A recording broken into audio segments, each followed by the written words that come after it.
Hello, brothers and sisters, and welcome to another time of Bible teaching. This is a part two to a video I just did about the rapture in Psalm 83, that war that happens right at about the time of the rapture, found in Zephaniah chapter 2.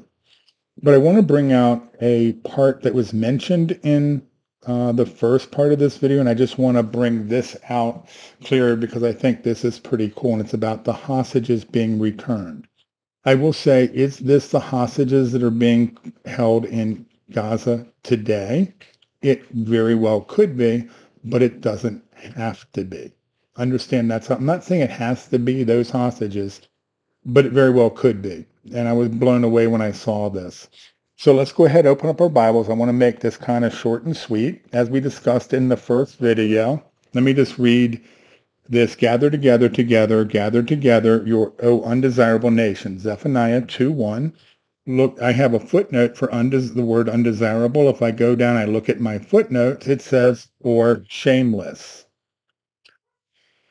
Must be something in the backyard my dog's barking at. Anyhow, keep that in mind, that word shameless. It's going to come up again.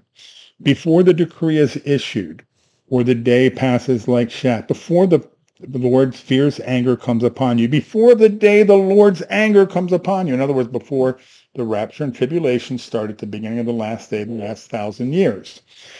Seek the Lord, all you meek of the earth. This is what we're supposed to be doing. And I went through this in the other video. You have upheld justice, seek righteousness, seek humility, that you may be hidden in the days of the Lord's anger. There's your rapture.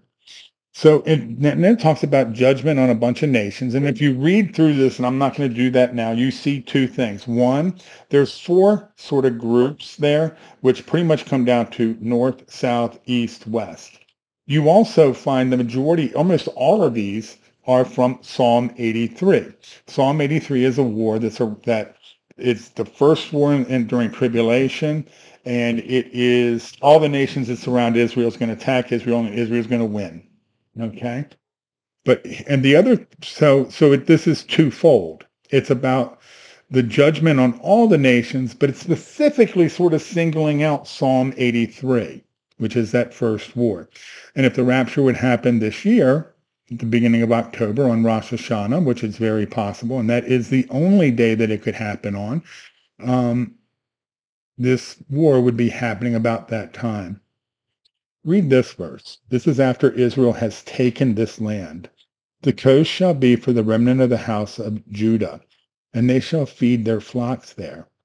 In the houses of Ashkelon they shall lie down at evening, for the Lord their God will intervene for them and return their captives. Is this at the end of tribulation, when the millennial kingdom is set up? And Messiah sets himself up as a banner, as described in Isaiah 11, for all peoples, and the Gentiles shall seek him? Or is this at the end of Psalm 83, where it talks about all these nations in here? A lot of these, most of them are Psalm 83 nations. The shameless, shame. Let's go. And I just want to pull something out of Psalm 83 real quick. And we will go. And this is what we're supposed to be doing prayer-wise for these terrorists, for these people in Gaza, for the Muslims that surround Israel. Yeah, Israel, go in and wipe them all out. Nope, that's not what Scripture says. Give me 1 second. Fill their faces with shame, so they may seek your name, O Lord.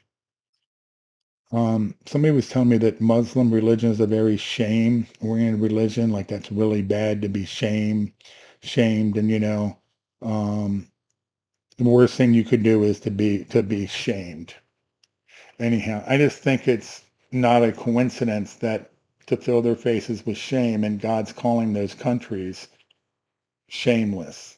And what he means by that is several things. It's not following his ways and being proud of it, but also if you look at what they would do in Gaza or other Muslim countries where they get an American or Israeli soldier or something, they drag them through the streets, they parade, they have no shame for what they're doing.